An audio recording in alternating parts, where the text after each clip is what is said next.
Morning my dear parents and my dear students, how are you all. आज हमारी English की class है।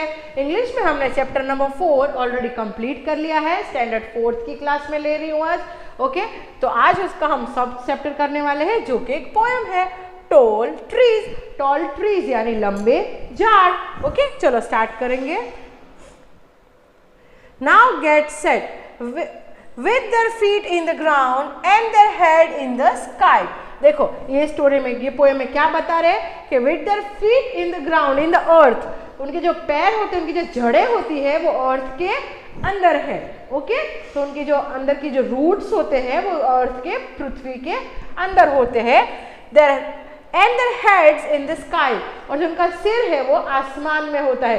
क्योंकि ट्रीज कितने लंबे लंबे होते हैं, इस तरीके से हम ट्री को देखते हैं, इतने लंबे लंबे, बहुत लंबे लंबे ट्रीज होते हैं। ओके, तो उनका जो हेड है वो आसमान में होता है। The tall trees watch the clouds go by, और लंबे लंबे झाड़ क्लाउड्स को देखते हैं यहाँ से वहां जाते हुए। क्लाउड्स आप देखना, क्लाउड्स हमेशा मूविंग रहते हैं। ओके, क्लाउड्स चलते हुए दिखते हैं हमें, तो वो ट्रीज जो है वो क्लाउड्स को इधर उधर जाते हुए देखते रहते हैं। When the dusk sends quickly the bird to rest, और जैसे ही शाम ढल जाती है, डस्क यानी शाम ढल जाना, जैसे ही शाम ढल जाती है जो सारे ही बर्ड्स होते हैं वो रेस्ट करने के लिए, आराम करने के लिए वापस आ जाते हैं। The tall trees shelter them safe in a nest, और जो बड़े बड़े ट्रीज है वो बर्ड्स को अपने अंदर उनका घर बनाने देते हैं और वहाँ पे बर्ड्स आराम से रहते हैं। नेस्ट यानी माड़ो, तो नेस्ट बर्ड का घर होता है, तो फिर ट्री उनको शेल्टर देते हैं, उनका घर बनाने के लिए जगह देते हैं। And then in the night with the tall tree peeping the moon shines down on the, ma'am ऊपर कीजिए, on the world that sleeping. फिर क्या होता है, रात को पिपिंग करना यानी ताक झांक करना, इस तरीके से हम करते हैं ना, तो उसको पिपिंग करना बोलते हैं, ताक झांक करना। तो रात को जो मूनलाइट है वो ट्री के थ्रू होके ताक झांक करती है, और जो लोग सोते हुए उनके ऊपर आके मूनलाइट गिरती है। ओके, मतलब मून की परछाई आती है, कहाँ से, तो ट्री के थ्रू।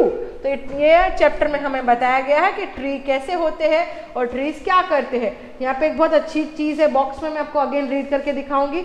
मैम ऐसे कीजिए। ओके, देखो यहाँ पे, trees are largest and the oldest living thing. जो ट्रीज है वो पृथ्वी के, दुनिया के सबसे लंबे और सबसे पुराने जीव माने जाते हैं। ओके, ट्रीज भी एक लिविंग थिंग है। ओके, जैसे जीवित वस्तु हम हैं, एनिमल्स है, बर्ड्स है, वैसे प्लांट और ट्रीज भी लिविंग थिंग्स है। तो यहाँ पे हमारा सब चैप्टर नंबर 4 का कंप्लीट होता है। अब हम स्टार्ट करने वाले हैं चैप्टर नंबर 5, हमारा न्यू चैप्टर, जो कि एक गर्ल और एक डॉग के बारे में है। ओके, बहुत अच्छी स्टोरी है, इंटरेस्टिंग स्टोरी है, तो स्टोरी हम रीड करेंगे। ओके, क्या है स्टोरी, तो रेस्क्यू। रेस्क्यू का मतलब होता है किसी की जान बचाना। ओके, जब हम किसी की जान बचाते हैं तो उसको रेस्क्यू करना बोलते हैं। ओके, तो चलो चैप्टर रीडिंग स्टार्ट करेंगे। Get set. One day Rita, ये चैप्टर में जो गर्ल है जिसके बारे में पूरी स्टोरी है उसका नाम है Rita. Okay, Rita was walking home from school, she tripped over her shoe laces. Okay, loose shoe laces. क्या हुआ, रीटा जो एक गर्ल थी वो एक दिन अपने स्कूल से घर वापस जा रही थी, तो क्या हुआ, उसको अचानक ठेस लग गई। किससे ठेस लग गई, तो जो उसकी शू लेस खुली हुई थी उसी से उसको ठेस लग गई। फिर and she bent over to tie the shoe laces, फिर वो रोड के ऊपर झुक के अपने शूज की लेस बांधने लगी। She heard a sound, it was coming from a little side street, उसने कुछ आवाज सुनी जो सड़क के किनारे से आ रही थी। She listen for a minute, और उसने ध्यान से वापस सुना कि किस चीज की आवाज आ रही है। Next, that sound like a dog whimpering, और उसको कैसे आवाज आई कि कोई डॉग, छोटा सा पप्पी रो रहा है। Okay, she thought I wonder if it's hurt, उसने सोचा शायद जो डॉगी होएगा, छोटा सा पप्पी होएगा, उसको चोट लग गई होएगी, मुझे जाके देखना चाहिए। Rita walked slowly into the side street, she saw a pill of broken boxes, a dog was lying in the middle of the mess. फिर उसने क्या देखा, वो साइड में जो सड़क थी, छोटी सी गली थी, वहां पे वो गई तो उसने क्या देखा, कूड़ेदान पड़ा हुआ था, बहुत सारे फटे पूरे बॉक्स और किताबें कपड़े पड़े हुए थे। ओके, मेस यानी पसारा, जो बहुत सारी चीजें पड़ी हुई थी, कचरा। तो बहुत सारे मेस के बीच में एक छोटा सा डॉगी लेटा हुआ था। Okay, oh you poor thing, you must be hungry, said Rita. अरे छोटा सा बेबी, आप तो हंग्री होंगे, मुझे ऐसा लग रहा है। The poor dog was sinking, it ribs were sticking out. और वो जो छोटा सा पपी था, वो एकदम उसकी आवाज में रो रहा था, और उसकी जो पसलियां थी, एकदम दुबला पतला डॉगी था, उसकी पूरी पसलियां बाहर दिख रही थी। Okay, Rita went close to see if the dog was hurt. फिर रीटा ने और पास जाके देखा बिना डरे कि डॉगी को, बेचारे पप्पी को कुछ लगा हुआ तो नहीं है ना, चोट तो नहीं लगी ना। फिर शी वॉन्टेड टू हेल्प, फिर उसने सोचा कि मुझे पप्पी को हेल्प करनी है, but she knew she should pick up a strange dog. फिर उसने सोचा कि मुझे इसकी हेल्प करनी है, पर ये डॉग किसी का भी हो सकता है, मैं कैसे ये डॉग को उठा के ले जाऊं। फिर उसने क्या सोचा, I think I go and get you something to eat. फिर उसने क्या सोचा, मैं डॉग को ऐसे उठा, किसी का भी हो सकता है, मैं डॉग को ऐसे उठा के तो नहीं ले जा सकती, पर मैं काम करती हूँ, मैं उसके लिए कुछ खाना और पीने के लिए चीज लेके आ जाती हूँ। फिर रीटा ने क्या किया, she run home for food and water. फिर फटाफट भाग के घर पे गई और डॉगी के लिए थोड़ा सा कुछ खाना और पानी लेके आ गई।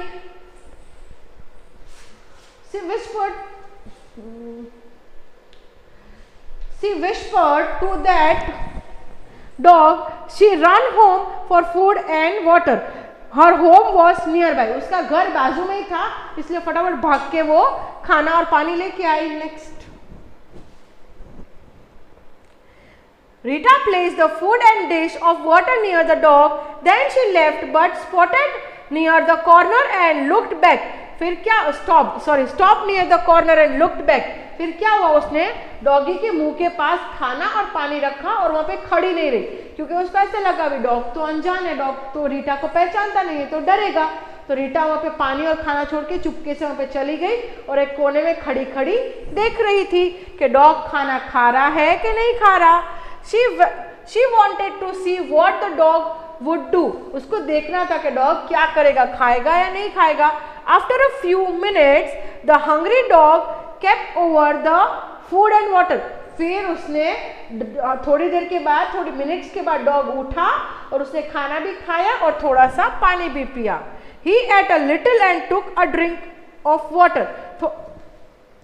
थोड़ा सा खाया और थोड़ा सा उसने पानी भी पिया। Every day the thoughtful girl bought food for the dog. फिर रोज रीटा थोड़ा थोड़ा खाना और पानी डॉग के लिए लाने लगी। In a few days she was able to come closer. और थोड़े ही दिनों में डॉग उसके और क्लोज आने लगा। The dog was looking better. He ribs doesn't stick out anymore. और फिर डॉग थोड़े थोड़े दिनों में, थोड़े जैसे उसने रोज रोज खाना खिलाया तो थोड़े ही दिनों में डॉग की बॉडी अच्छी हो गई, फिर उसकी पसलियां बॉडी के बाहर नहीं दिख रही थी। Okay, one day Rita kindness was rewarded. The dog ran up to her when she came with the food. और एक दिन क्या हुआ कि डॉग ने रीटा को फिर पहचान लिया, क्योंकि रीटा रोज उसके लिए खाना और पानी लेके जाती थी। तो एक दिन जैसे ही डॉग ने रीटा को देखा तो डॉग भागते हुए रीटा के पास आया और रीटा बहुत खुश हो गई। Rita let the dog smell her hand, और डॉग ने रीटा का हैंड को स्मेल किया।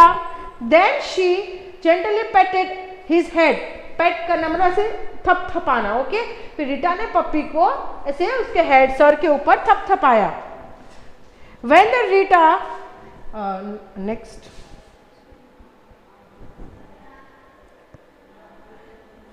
When Rita leave, she heard a sound behind her. फिर जैसे ही रीटा वापस घर जाने लगी इसको खाना और पानी देके, तो उसने कुछ आवाज सुनी over her shoulder and saw the dog following her. फिर उसने क्या देखा, अरे मेरे पीछे तो डॉग वहां पीछे पीछे आ रहा है। उस रीटा ने ऐसा देखा। When she reached home, Rita called, Mother, come and see what I have. फिर जैसे ही वो घर पहुंची तो रीटा ने उसकी मम्मी को आवाज दी, मम्मी बाहर आओ और देखो देखो मैं क्या लेके आई हूँ। और mother came came to the front door and looked out. उसकी जो मम्मी है वो फ्रंट डोर पे मतलब आगे के दरवाजे पे आई और उसने देखा कि रीटा क्यों बुला रही है। फिर so this is where all the left over have been going she said. फिर उसकी मम्मी ने क्या बोला, अच्छा ये रीजन है कि जो भी बचा हुआ खाना होता था वो कहाँ गायब हो जाता था। रीटा क्या करती थी, उसके जो घर पे जो खाना बचता था वो पूरा लेके और वो पप्पी को डॉगी को खिला देती थी। Rita explain how she had found the homeless dog and what she had been doing. फिर रीटा ने उसकी मम्मी को सारी ही बात बताई कि किस तरीके से एक दिन उसको छोटा सा डॉगी मिला, वो किस हालत में था, कैसे था। उसने सारी ही चीजें उसकी मम्मी को समझाई। Next, He doesn't have a home, mother। फिर रीटा ने क्या बोला, मम्मी डॉगी के पास, बेचारे के पास घर नहीं है। I think he would make a good pet, said Rita. Mummy ये हमारा अच्छा पेट यानी पालतू जानवर बन सकता है, हम इसको हमारे घर पे रख लेते हैं। But you have to take care of him, said mother. फिर मम्मी ने क्या बोला कि हम रख तो लेते हैं पर आपको इसका बहुत ध्यान रखना पड़ेगा, क्योंकि हम कोई भी चीज रखते हैं घर पे, कोई भी एनिमल हो तो जैसे हम हमारे भाई बहन का सबका ध्यान रखते हैं उसी तरीके से वो भी लिविंग थिंग है। ओके, उसमें भी जान होती है तो उसका भी हमें बहुत अच्छे से ख्याल रखना पड़ता है। अच्छा खाना खिलाना पड़ता है, अच्छा पानी पिलाना पड़ता है, अच्छी जगह पे उसको सुलाना पड़ता है। जैसे हम घर के मेंबर्स रहते हैं उसी तरीके भी हमारा जो पेट है वो भी हमारे घर के मेंबर के जैसे ही रखना पड़ता है। Okay, They took the little dog to a vet for a checkup। vet मतलब जो डॉक्टर होता है, एनिमल का डॉक्टर, उसको वेट कहा जाता है। ओके, तो फिर उन लोग डॉगी को डॉक्टर के पास लेके गए। ओके, फिर क्या हुआ, मैं ऊपर खींच, They bought through a new pet home। फिर उन्होंने डॉक्टर को दिखाया, फिर वो डॉगी को घर पे लेके वापस आ गए। Mother gave the dog a bath, Rita fixed a bed for the dog on the floor। फिर मम्मी ने डॉगी को अच्छे से नहलाया और रीटा ने उसके लिए बेड तैयार किया, सोने के लिए अच्छा सा एक बेड बनाया। It was by her own bed, और उसके बेड के बिल्कुल बाजू में ही पप्पी के लिए उसने अच्छा सा बेड बनाया। The dog first looked at the bed on the floor and then at Rita's bed। Dog ने देखा, डॉग बहुत स्मार्ट होते हैं, डॉग ने देखा कि एक बेड एक नीचे पड़ा हुआ है, एक पलंग है, बेड के ऊपर एक बिस्तर लगा हुआ है, तो मैं कहाँ पे सोऊं। तो डॉग ने क्या किया, He hopped up into Rita's bed। और जमीन पे जो बिस्तर डाला हुआ था उस पे वो नहीं लेटा और ऊपर जाके रीटा के बेड के ऊपर लेट गया। एंड फेल asleep there, और वहीं पे चढ़ के वो सो गया।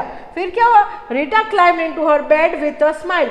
फिर रीटा ने देखा कि अरे ये पप्पी तो मेरे बेड पे सो गया है, पर रीटा ने स्माइल की। सी फेल asleep thinking, और फिर रीटा पप्पी को अपने साथ लेके ही सो गई। Now I have my own dog. Rita सोचने लगा, अरे अब तो मेरे पास भी अच्छा सा डॉग है। I wonder what I would name him. अब वो रीटा उसका नाम सोचने लगी कि मेरे पास अब खुद का डॉग है तो मैं इसका नाम क्या रखूं। है ना बच्चों, कितना ब्यूटीफुल चैप्टर है। तो यहाँ पे हमारा चैप्टर नंबर 5 रीडिंग कंप्लीट होता है।